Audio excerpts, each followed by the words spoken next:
Hello everyone. जैसा कि आप सब जानते हैं IBPS RRB 2023 नोटिफिकेशन आपका आउट हो चुका है एंड इसके बारे में हमने बात की थी कि देखिए अगस्त में आपके प्रीलिम्स होंगे अगस्त 2023 एंड सितंबर में आपके मेंस होंगे। यहाँ तक कि इसकी डेट्स भी आ चुकी हैं 5, 7, 12, 13 एंड 19 में आपका प्रीलिम्स हो जाएगा एंड मेंस की भी सितंबर में आपको डेट्स मिल चुकी हैं।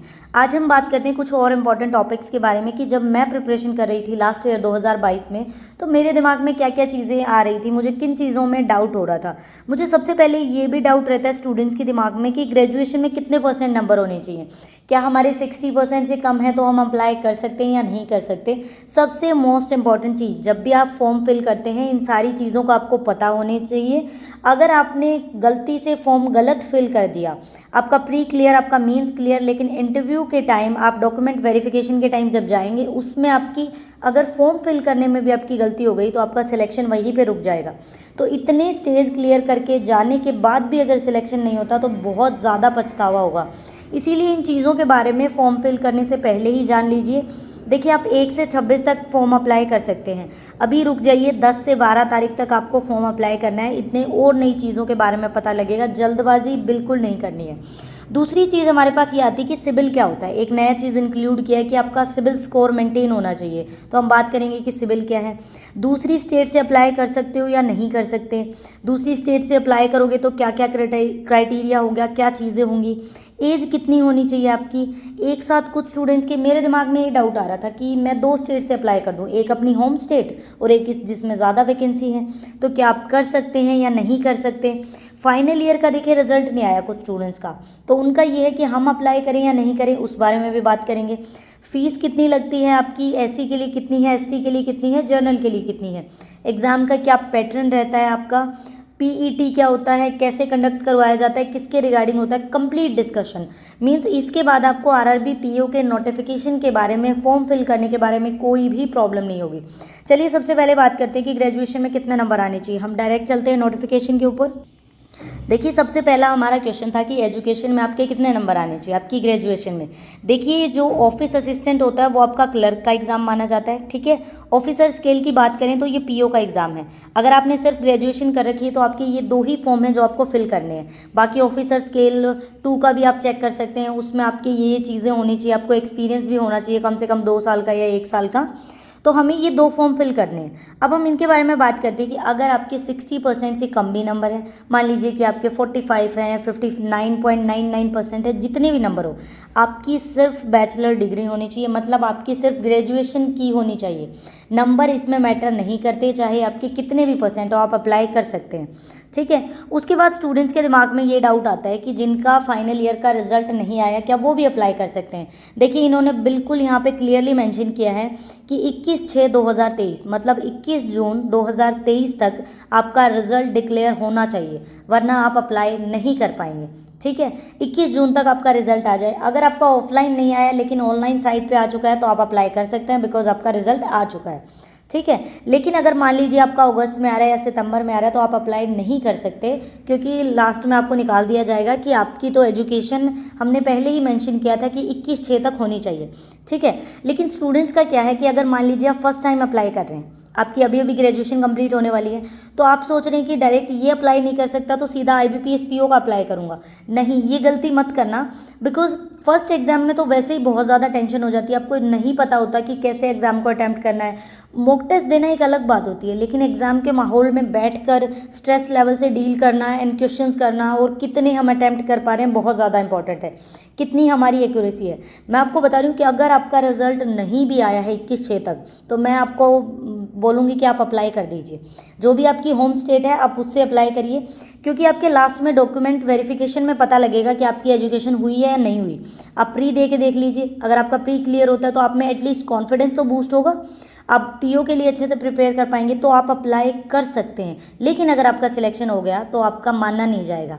आप सिर्फ एक्सपीरियंस के लिए अप्लाई करके देख लीजिए, प्री जाके देख लीजिए कितने आप अटैम्प्ट कर पा रहे हैं, क्या आपका सिर्फ एक फ़ीस ही तो आपको अप्लाई करनी है, आप फीस भरेंगे एंड आप फॉर्म फिल कर सकते हैं और आपको एक्सपीरियंस भी तो देखने को मिलेगा।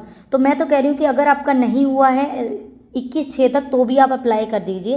प्री दे के देखिए, आपको पता लगेगा किस तरह से एग्ज़ाम आता है, किस तरह से एग्ज़ाम का माहौल होता है, कैसे स्टूडेंट्स कितना टाइमिंग से कैसे बीट किया जाता है, बहुत ज़्यादा कुछ आपको सीखने को मिलेगा।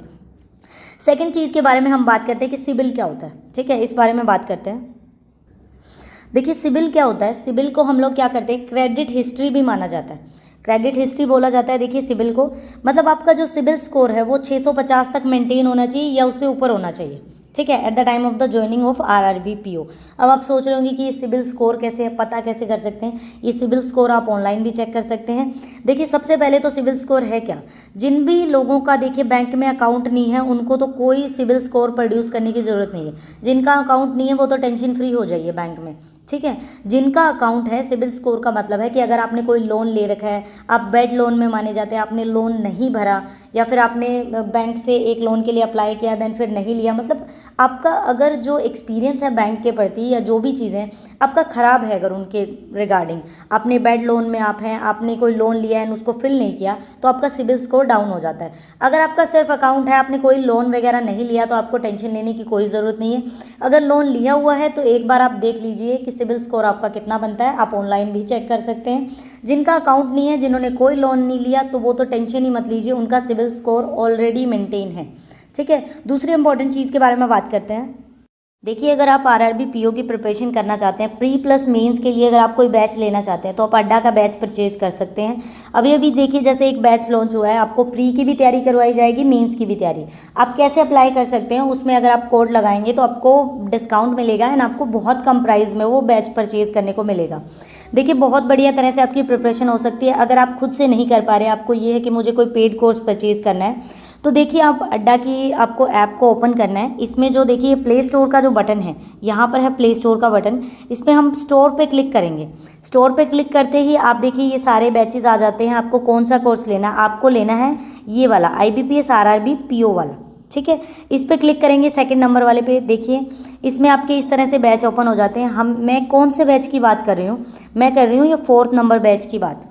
डबल वैलिडिटी, अगर आप आज ही इस बैच को परचेज करते हैं तो आपको डबल वैलिडिटी मिलेगी। जितना इसका टाइम है आप 1 साल तक इसको एक्सेस कर पाएंगे।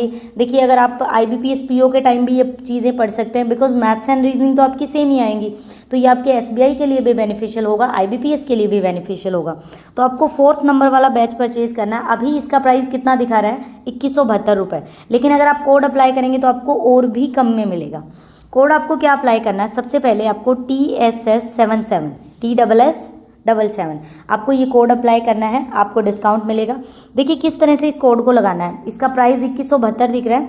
सबसे पहले देखिए इसमें चीज़ें आपको क्या क्या मिलेंगी, 600 घंटे की लाइव क्लासेस मिलेंगी, 723 आपको वीडियो लेक्चर्स मिलेंगे, हैंड रिटन आपको नोट्स भी मिलेंगे, डेली प्रैक्टिस के पेपर भी मिलेंगे। ये देखिए यहाँ पे सारी चीज़ें मेंशन कर रखी हैं। Syllabus based previous year questions भी मिलेंगे। लिमिटेड सीट्स से आप अप्लाई कर सकते हैं। अगर आपको प्रिपरेशन करनी है, मान लीजिए आपने स्टार्ट कर रखी है, तो आप इस बैच को परचेज कर सकते हैं, बिकॉज आगे जो आपकी एग्ज़ाम आ रहे हैं, देखिए अभी एग्ज़ाम का सिलसिला स्टार्ट हो गया है, तो आपके देखिए जनवरी तक एग्ज़ाम चलेंगे, तो बहुत ज़्यादा बेनिफिशियल होगा आपको। आप वीडियो लेक्चर्स देख सकते हैं, इतना सारा कंटेंट आपको मिल रहा है। इसको किस तरह से परचेज करना है, देखिए यहाँ पे ऑलरेडी ME75 कोड लगा हुआ है। आपको क्या करना है, कूपन कोड में इसको तो रिमूव करना है एंड आपको यहाँ पे करके क्लिक एंड आपको कोड लगाना है। कोड क्या लगाना है, कैपिटल लेटर में TSS77। ठीक है, ये कोड आपको अप्लाई करना है। इस कोड को अप्लाई करते ही देखिए हम यहाँ पे अप्लाई का बटन प्रेस कर देते हैं। उसके बाद आपका देखिए प्राइस कितना हो गया, 1998 रुपये हो गया। लेकिन ये चीज़ देखिए यूज़ कॉइन्स, आपको कॉइन्स वाला ऑप्शन दे रखा है। आप अगर इस पर टिक करेंगे तो आपका प्राइस और भी कम हो जाएगा। पहले कोड लगाइए देन फिर कॉइन्स वाले पे क्लिक करना है आपको, तो 1911 रुपये में आप इसको परचेज कर सकते हैं। बाय नाउ पर क्लिक करेंगे, आप अपना कोड परचेज कर सकते हैं, पेमेंट का मेथड सिलेक्ट कर सकते हैं। तो इस तरह से आप कोड को ले सकते हैं बैच को। तो इसका जो लिंक है आपको कमेंट सेक्शन में मिल जाएगा, पिन कर दूंगी मैं, एंड आपको डिस्क्रिप्शन में भी इसका लिंक मिल जाएगा। ठीक है, आप देख सकते हैं एंड एक बार विजिट करके ज़रूर देखिए क्या एक्सपीरियंस रहता है आपका अड्डा के इस बैच के रिगार्डिंग। काफ़ी बढ़िया बैच है, आप लोग ले सकते हैं। अब हम बात करते हैं नेक्स्ट टॉपिक के बारे में। देखिए हमने सिबिल के बारे में बात कर लिया था कि आपका अगर आपने कोई लोन नहीं ले रखा तो आपको कोई टेंशन ही नहीं है, आपका सिबिल स्कोर ऑलरेडी मेंटेन्ड है। उसके बाद हम बात करते हैं कि आप स्टेट से अप्लाई कर सकते हैं, मतलब किसी दूसरी स्टेट से अप्लाई कर सकते हैं या नहीं। ठीक है, इस बारे में बात करते हैं। 18 नंबर पेज पे इसका कंप्लीट डिस्कशन है, उसके बारे में बात करते हैं। ये देखिए यहाँ पर आ गया आपका सबसे पहले तो मोस्ट इंपॉर्टेंट चीज़ देखिए, मैं आपको प्रेफर करूंगी कि आप अपने होम टाउन से ही अप्लाई करिए, बिकॉज आरआरबी एक ऐसा एग्जाम है, एसबीआई पीओ आईबीपीएस पीओ में क्या होता है कि ऑल ओवर इंडिया की वैकेंसीज होती हैं। आपको अपना होम टाउन भी मिल सकता है, कोई और भी जगह मिल सकती है, लेकिन आरआरबी की बात यह है, अगर आपने अपनी होम टाउन स्टेट से अप्लाई किया तो आपको सारी उम्र वहीं जॉब करनी पड़ेगी। कोई दूसरी जगह, मान लीजिए आप यूपी से अप्लाई कर रहे हैं या फिर एमपी से कर रहे हैं, ठीक है, तो आप ये देख लीजिए कि आपको सारी उम्र वहीं पे नौकरी करनी पड़ेगी अगर आप आरआरबी में ही कंटिन्यू करते हैं तो, ठीक है। तो आप अप्लाई कर सकते हैं दूसरी स्टेट से, कोई भी प्रॉब्लम नहीं है, लेकिन उसके लिए आपको क्या होना चाहिए, वहाँ की लोकल लैंग्वेज आनी चाहिए। अब देखिए यहाँ पे कंप्लीट बता रखा है, जैसे आंध्रा की बात करें तो इसमें इंग्लिश, हिंदी, तेलुगु इनकी लोकल लैंग्वेज है, तीनों आपको आनी चाहिए। अगर अरुणाचल प्रदेश की बात करें तो हिंदी इंग्लिश देखिए सबको आती है, हिंदी इंग्लिश का आपका टेस्ट नहीं होगा अगर आप हरियाणा या फिर इन स्टेट से बिलोंग करते हैं, बिकॉज हमारा 8th में भी एंड 10th में भी हमारा इंग्लिश एक सब्जेक्ट होता है, कुछ स्टूडेंट्स का हिंदी भी होता है, तो उनको कोई प्रॉब्लम नहीं होती। आपका देखिए, अगर आपकी मान लीजिए कि तेलुगु या फिर कोई भी लैंग्वेज अगर आपके 8th में और 10th में ये सब्जेक्ट के तौर पर थी तो आपको कोई प्रॉब्लम नहीं है, आपको लैंग्वेज प्रोफेंसी टेस्ट नहीं देने की ज़रूरत। अदरवाइज़ मान लीजिए आप आंध्रा से अप्लाई करते हैं और आपने हिंदी और इंग्लिश तो पढ़ा हुआ है लेकिन तेलुगु नहीं, तो आपको तेलुगु सीखनी पड़ेगी, आपको लिखनी, बोलनी, पढ़नी सब आनी चाहिए तेलुगु के रिगार्डिंग, तब आप अप्लाई कर सकते हैं, ठीक है। इसका आपके लास्ट में जब आपका प्री मेंस और इंटरव्यू हो जाएगा देन आपका एक लैंग्वेज प्रोफेंसी टेस्ट होगा, वो आपको क्लियर करना पड़ेगा, ठीक है। आपको 2 चांसेस मिलेंगे, अगर उनमें भी आपका क्लियर नहीं हुआ तो आपका सिलेक्शन रद्द हो जाएगा, आप नहीं अप्लाई कर पाएंगे। दूसरा एक देखिए, आप ये लैंग्वेज चेक कर सकते हैं कि किस स्टेट में अप्लाई कर रहे हैं, उसकी लोकल लैंग्वेज क्या है, ठीक है। उसके बाद एक मोस्ट इंपॉर्टेंट चीज़ है कि स्टूडेंट्स का ये डाउट आता है कि 2 स्टेट से अप्लाई कर सकते हैं या नहीं, कि हम 2 स्टेट से अप्लाई कर सकते हैं या नहीं। तो इस बारे में मेरा ये कहना है कि आप 2 स्टेट से अप्लाई कर पाओगे या नहीं कर पाओगे। देखिए 2 स्टेट से आप अप्लाई कर सकते हैं, अगर आप करना चाहते हैं, आपको ये है कि मुझे 2 स्टेट से अप्लाई करना है, मान लीजिए कि मुझे हरियाणा से भी भरना है और मुझे आंध्रा से भी भरना है, तो मैं कैसे अप्लाई कर सकूं।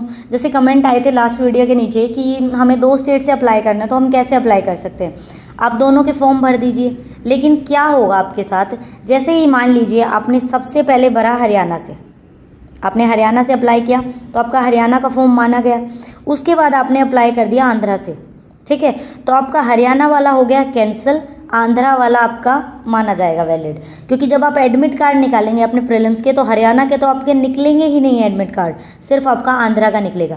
क्योंकि बैंक में क्या क्राइटेरिया होता है, बैंक को ये लगेगा कि मान लीजिए कि आपने पहला फॉर्म हरियाणा से भरा था, बाई चांस आप स्टेट चुनने में गलती कर गए, इसलिए आपने दोबारा आंध्रा से भरा, ये आपकी सही स्टेट है तो वो इसको सही मानेगा। फिर आप मान लीजिए कि मध्य प्रदेश से भर रहे हैं तो आपका आंध्रा का भी एडमिट कार्ड डाउनलोड नहीं होगा, मध्य प्रदेश का होगा, जो भी लास्ट में फॉर्म फिल किया जाएगा वही सही माना जाएगा। पैसे वेस्ट करने हैं 2 जगह से भर सकते हो, कोई प्रॉब्लम नहीं है। मैंने भी एक बार भर के देखा था, लेकिन जब एडमिट कार्ड डाउनलोड किया तो जो फर्स्ट भरा था उसका एडमिट कार्ड ही डाउनलोड नहीं हुआ, सेकेंड वाले का डाउनलोड होता है। तो सोच समझ के करिएगा, मान लीजिए आप अपनी लोकल जो आपकी होम टाउन है उसका आप फर्स्ट में भरते हैं और दूसरी स्टेट का सेकंड में, तो सिर्फ उसी का एडमिट कार्ड डाउनलोड होगा, ये गलती मत करना, इसलिए एक ही स्टेट से अप्लाई करना, ठीक है। दोनों से करके देख लीजिए, पैसे वेस्ट कर लीजिए, लेकिन एडमिट कार्ड एक का ही डाउनलोड होगा। इतना क्लियर हो गया। अब हम बात करते हैं कि 2 स्टेट से अप्लाई करने का हमारा टॉपिक क्लियर हो चुका है। अब आप देखिए पीईटी क्या होता है। कई स्टूडेंट्स के दिमाग में डाउट आता है कि ये पीईटी क्या होता है। ये आपका ट्रेनिंग होता है, मतलब जो SC ST के जो स्टूडेंट्स होते हैं तो गवर्नमेंट को क्या लगता है कि उनको, जैसे अब तो SC SC भी काफ़ी इम्प्रूव हो चुका है तो उनको भी एग्ज़ाम देना आता है, कंप्यूटर लैपटॉप सब यूज़ करते हैं वो लोग, तो गवर्नमेंट को ये रहता है कि उनको अगर एक्सपीरियंस नहीं है मान लीजिए कंप्यूटर पे पेपर देने का, तो उनकी एक ट्रेनिंग करवाई जाएगी, उनके एडमिट कार्ड डाउनलोड होंगे पीईटी के, तो उनकी ट्रेनिंग में उनको सिखाया जाएगा कैसे आपको लैपटॉप मतलब कंप्यूटर यूज़ करना है, कैसे आपको एग्ज़ाम देना है। लेकिन देखिए कोविड की वजह से लास्ट ईयर भी ये नहीं हुआ एंड इस साल भी नहीं होगा, तो ये पीईटी का आपका डाउनलोड नहीं होगा। ये डाउट क्लियर हो गया। उसके बाद हम बात करते हैं कि देखिए सिलेबस क्या है इसका। अगर आप बात करें प्रीलिम्स की बात करते हैं, सबसे पहले office assistant and officer scale 1। आपके प्री में क्या होता है, रीजनिंग एंड मैथ्स आएंगे, 40 क्वेश्चन 40 नंबर के, 40 80 क्वेश्चन होंगे, लेकिन 45 मिनट का टाइम मिलेगा, कोई भी सेक्शनल टाइमिंग नहीं होगी। आपको पूरा कंपोजिट टाइम कितना मिलेगा, 45 मिनट का। पीओ की बात करें तो सेम होता है 40 40 एंड आपको कंपोजिट टाइम 45 मिनट्स का मिलेगा, 80 questions. Medium of the examination, मान लीजिए कि आप हरियाणा से अप्लाई करते हैं तो हरियाणा की लोकल लैंग्वेज क्या है, हिंदी। तो आपका एग्ज़ाम किस लैंग्वेज में आएगा, आपको मान लीजिए कि अगर आप बात करते हैं पज़ल दे रखी है आपको, तो पज़ल पहले तो आपको इंग्लिश में पज़ल दे रखी होगी। अगर आपने इंग्लिश को चूज़ किया, जैसे मेरा मीडियम इंग्लिश है तो मैं इंग्लिश में क्वेश्चन पढ़ना मुझे सही लगता है, मतलब मैथ एंड रीजनिंग में इंग्लिश से ही सोल्व करती हूँ। तो मान लीजिए कि इंग्लिश मैंने लैंग्वेज सेलेक्ट की, पहले आपको जैसे एग्ज़ाम के लिए हम बैठते हैं वहाँ पे 10 मिनट पहले, तो आपका लैंग्वेज का आता है कि आपको हर क्वेश्चन किस में चाहिए, तो हम इंग्लिश सेलेक्ट कर देते हैं। SBI PO IBPS इनमें क्या होता है, अगर हमने इंग्लिश की तो इंग्लिश में ही पूरा एग्जाम आएगा। लेकिन RRB में क्या होता है, अगर हरियाणा से किया तो उसकी लोकल लैंग्वेज क्या है, हिंदी। आपको क्वेश्चन मान लीजिए पज़ल इंग्लिश में भी दिखेगी, देन आपको पज़ल हिंदी में भी दिखेगी। ऑप्शन में क्या होगा, ऑप्शन पहले इंग्लिश में आएगा, फिर ऑप्शन हिंदी में आएगा, फिर सेकंड ऑप्शन इंग्लिश में, फिर हिंदी में। इस तरह से बहुत बड़ा आपका बन जाता है, आपको स्क्रॉल करना पड़ता है। तो देखिए हम क्या करते हैं यहाँ पे, अगर हम सोल्व करते हैं अपने कंप्यूटर में तो हम माउस से डायरेक्ट स्क्रॉल कर सकते हैं, लेकिन उसमें जो ये साइड में आपकी ब्रैकेट बनी होती है उसमें क्लिक करके आपको नीचे नीचे आना पड़ता है, तो बहुत ज़्यादा टाइम वेस्ट हो जाता है इसमें। मतलब ऑप्शन देखिए कई बार लास्ट वाले ही ऑप्शन होते हैं, तो ऑप्शन चेक करने के लिए बहुत बार क्लिक करना पड़ता है, तो आपका बहुत ज़्यादा टाइम वेस्ट हो जाता है। तो मुझे तो ये टाइम कंज्यूमिंग लगता है, इसको दिमाग में बिठा के जाइए, अदरवाइज़ वहाँ पे बहुत ज़्यादा टाइम इस चीज़ में ख़राब कर लेंगे अगर आपको ये चीज़ का नहीं पता होगा। इतना क्लियर हो गया। अब अगर मेंस की बात करें तो ऑफिस असिस्टेंट में क्या आता है आपका मेंस, रीजनिंग के 40 क्वेश्चन, नंबर होंगे 50, मतलब लगभग 1.1 या 1.2 समथिंग का आपका एक क्वेश्चन होगा। कंप्यूटर की बात करें तो 40 क्वेश्चन होंगे, हाफ मार्क्स का एक क्वेश्चन, तो 20 मार्क्स के क्वेश्चन हो गए। जीए की बात करें तो 40 क्वेश्चन 40 नंबर, इंग्लिश या हिंदी में से आप कुछ भी चुन सकते हैं। मैं आपको बताऊंगी कि हिंदी का आप फ्री में जैसे मटेरियल आपको डाउनलोड करना है तो आप कहाँ से कर सकते हैं, कौन सी बुक आप परचेज़ कर सकते हैं, तो उसके रिगार्डिंग भी हम बात करेंगे, एक वीडियो बनाएंगे। ठीक है, टोटल 200 क्वेश्चन होंगे, 200 ही नंबर के, और आपको पूरा 2 घंटे का टाइम मिलेगा। ऐसा ही सेम पैटर्न होता है आपका ऑफिसर स्केल 1 जिसको PO बोलते हैं, ऑफिस असिस्टेंट को हम क्लर्क बोलते हैं। ठीक है, इसमें भी देखिए रीजनिंग में 40 क्वेश्चन 50 नंबर, कंप्यूटर में 40 क्वेश्चन 20 नंबर, GA में 40 क्वेश्चन 40 नंबर, हिंदी या इंग्लिश में से कुछ भी ले सकते हैं, 40 क्वेश्चन 40 नंबर के आएंगे। 2 घंटे का टाइम एंड आपको कितना मिलेगा, 200 नंबर के क्वेश्चन मिलेंगे। ठीक है, देखिए अब हम बात करते हैं कि आपकी फ़ीस कितनी है, आपके कितने चार्जेस आपको जब अप्लाई करेंगे तो कितने पैसे खर्च करने पड़ेंगे। तो देखिए ये है ऑफिसर स्केल 1 to 3 के लिए एंड ऑफिस असिस्टेंट के लिए। अगर तो आप SC ST PWBD से बिलोंग करते हैं, वहाँ के कैंडिडेट हैं, तो आपके कितने रुपए लगेंगे, 175। बाकी जो कैटेगरीज रहेगी जनरल मान लीजिए उनके लिए आपके 850 रुपये लगेंगे। सेम आपका ऑफिस असिस्टेंट के लिए SC ST के लिए 175 रुपये एंड जर्नल के लिए 850 रुपये, आपको 850 रुपये पे करने पड़ेंगे। ठीक है, अब हम बात करते हैं कि वैकेंसी किस स्टेट में कितनी है, आपको किस स्टेट से मतलब मान लीजिए कि किस में वैकेंसी कम है तो क्या दूसरी स्टेट से अप्लाई कर दे, उस बारे में हम बात करते हैं। देखिए ये देखिए आपके जो प्रीलिम्स के एडमिट कार्ड हैं वो आपके जुलाई या अगस्त में डाउनलोड होने स्टार्ट हो जाएंगे, वैसे जुलाई के लास्ट में आपको मिल जाता है। और प्रीलिम्स का कब होगा आपका, अगस्त में प्रीलिम्स होगा एंड रिजल्ट आ जाएगा सितंबर में। सितंबर में ही मेंस कंडक्ट किया जाएगा जिसका रिजल्ट अक्टूबर में आ जाएगा। एंड RRB क्लर्क की बात करें तो उसमें क्या होता है आपका प्री प्लस मेंस होता है बस, एंड PO के अंदर इंटरव्यू होगा, तो इंटरव्यू के लिए आपके अक्टूबर में डाउनलोड होंगे और इंटरव्यू नवंबर तक आपका कंडक्ट किया जाएगा। जनवरी 2024 में आपको फाइनल अलॉटमेंट मिल जाएगी। ठीक है, अब हम वैकेंसीज़ की बात करते हैं, कितनी वैकेंसीज़ हैं। देखिए स्टेट वाइज आपको वैकेंसीज दे रखी हैं। ये सबसे पहले ऑफिस असिस्टेंट की हैं। सबसे पहले इन्होंने जैसे आंध्रा का बताया, आंध्र प्रदेश में SC की 80 वैकेंसीज़ हैं, ST की 35, OBC की 135, EWS की 50 और जनरल की हैं 199। टोटल 499 आपकी वैकेंसीज़ हैं। ठीक है, इस तरह से आप अपनी स्टेट का देख सकते हैं उसमें कितनी वैकेंसीज़ हैं। मान लीजिए कि आपकी स्टेट में 0 वैकेंसी है तो क्या करें। अगर आपकी स्टेट में 0 वैकेंसी है तो आप किसी दूसरी स्टेट से अप्लाई कर सकते हैं।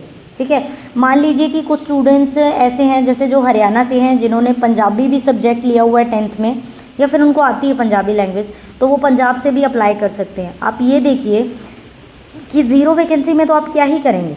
ठीक है, इसलिए आप क्या करिए, दूसरी स्टेट से भी अप्लाई कर दीजिए, कोई प्रॉब्लम नहीं है। अगर आपका सिलेक्शन हो गया तो क्या दिक्कत, आपको 3 महीने मिलेंगे या आप लैंग्वेज सीख सकते हैं, उसको दिक्कत क्या है उसमें। एक बार ट्राई तो करिए, कुछ ना करने से तो कुछ करना भी अच्छा है, लेकिन अभी अप्लाई मत करिए। मेरे अकॉर्डिंग 15 तारीख तक रुक जाइए, 15 जून तक।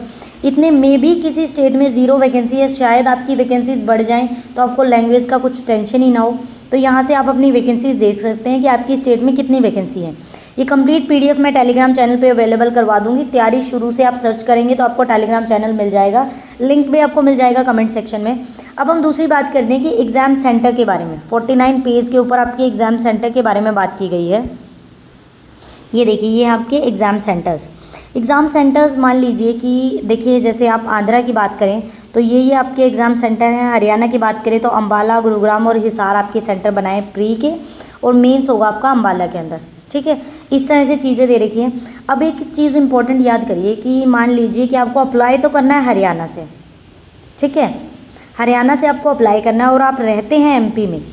मान लीजिए आप रहते हैं या फिर आपके हस्बैंड जॉब करते हैं या कोई भी प्रॉब्लम है, मान लिया आपका परिवार वहाँ रहता है, लेकिन कुछ ऐसा है कि आपको होम टाउन आपका वहाँ है तो आपको वहाँ से ही अप्लाई करना है, और आपको ये डाउट है कि मैं अभी फ़िलहाल यहाँ रह रही हूँ तो मैं यहीं से एग्ज़ाम के लिए अप्लाई कर दूँ। मुझे करना तो हरियाणा से अप्लाई है लेकिन सेंटर मुझे मध्य प्रदेश के मिल जाए। कुछ स्टूडेंट्स का होता है डाउट, अलग जगह रह रहे होते हैं तो उनको सेंटर वहाँ का चाहिए। मान लीजिए कहीं और स्टेट में कोचिंग ले रहे हैं तो वहाँ पे भरना चाहते हैं, ऐसा नहीं होगा। जो भी स्टेट आप चूज़ करेंगे, कि मान लीजिए आपको हरियाणा से फिल करना है तो जो आपके प्रीलिम्स और मेंस के एग्ज़ाम फिल करते टाइम जो सेंटर ओपन होंगे वो सिर्फ हरियाणा के ही ओपन होंगे, दूसरी स्टेट से अप्लाई ही नहीं कर पाओगे। तो ये सारी चीज़ें थी। आई होप आप सबके डाउट क्लियर हो गए होंगे। अब ये डाउट आता होगा दिमाग में कि जीए कहाँ से पढ़नी है। कंप्लीट वीडियो बनाई हुई है जीए के रिगार्डिंग कि आरआरबी पीओ में कितने महीने की जीए आती है, उसमें कितना पोर्शन आपका करंट अफेयर का आता है, कितना बैंकिंग अवेयरनेस का आता है, कितना स्टैटिक बैंकिंग अवेयरनेस का आता है, कितने आपके स्पोर्ट्स की न्यूज़ आती है, आप वो कंप्लीट देख सकते हैं। और अभी टू डू लिस्ट हमने रिलीज़ की है मेंस के रिगार्डिंग, तो आप टू डू लिस्ट भी फॉलो कर सकते हैं। प्रीलिम्स के 27 दिन के टारगेट पूरे हो चुके हैं, अब हम 30 दिन मेंस करेंगे कंप्लीट जून में। तो आपको वीडियो सॉल्यूशंस भी मिलते हैं, पीडीएफ्स भी मिलते हैं और टू डू लिस्ट में मिलेगी, आप कंप्लीट पढ़ सकते हैं। ठीक है, आई होप आपके लिए वीडियो बेनिफिशियल रही होगी। अगर कोई भी डाउट हो आप कमेंट सेक्शन में कमेंट कर सकते हैं, मैं आपको ज़रूर रिप्लाई करूँगी। Thank you for watching the video.